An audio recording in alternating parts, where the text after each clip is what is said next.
Welcome back to 6-Minute Math, where we turn confusion into clarity 6 minutes at a time. Thank you for joining us today, where we are going to look at one part of factoring polynomials, and that would be the greatest common factor. 6 minutes isn't a lot of time, so here we go. Our key points when we are finding our greatest common factor is we are going to find that number and or variable which we can divide from each term. We will then divide that number out, and this will become my coefficient. My remaining terms become what will be in my brackets. So let's do some examples. We are going to factor the following polynomial: 2x squared plus 4x plus 8. And I have my little checklist. So I'm going to look for a number and or variable I can divide out of each term. In this case, if I look at all three of these terms separately, I would see that all of them are even, but they don't share a variable, meaning I can only divide it by 2. I'm going to divide that number out, and I'm going to put what would remain in my brackets.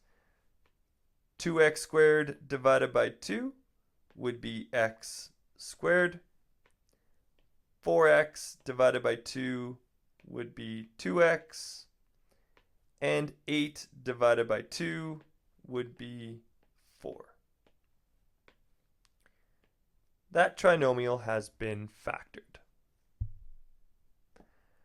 Let's look at another example here. We're going to factor 5x squared plus 10y squared minus 20.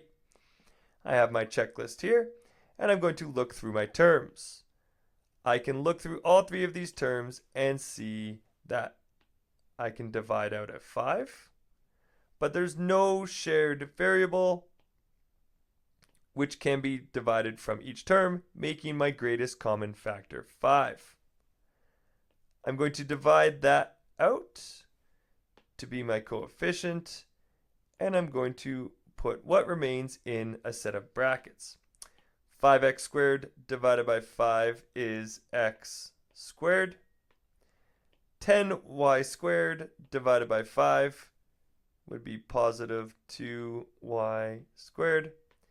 And negative 20 divided by 5 would be negative 4. Please remember that that negative is attached to the term, so it would be negative 20 and not just factoring from the 20.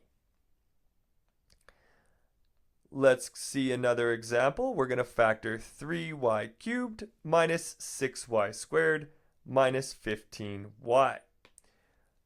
So again, I'm looking for a number I can divide out. I look at my coefficients and I know I can take a 3 out. And if I looked at my variables, y cubed, y squared, and y, I could also divide out a y. This 3y will now become my coefficient. 3y cubed divided by 3y just leaves me with y squared. Negative 6y squared divided by 3y would be negative 2y. And lastly, negative 15y divided by 3y would be negative 5. On to our last example here. We're going to factor the following: 4x cubed y minus 6x squared y plus 12xy plus 8y. I'm going to figure out which number I can take out from all of these terms. I do have 4, so it needs to match up between each of the 4 terms.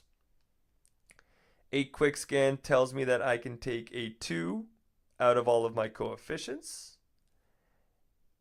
And I have some x's, but I don't have an x in the last term. I do have a y attached to each of the terms, meaning I can factor out a 2y. That becomes my coefficient. And what do I have left? I would have 2x cubed minus 3x squared plus 6x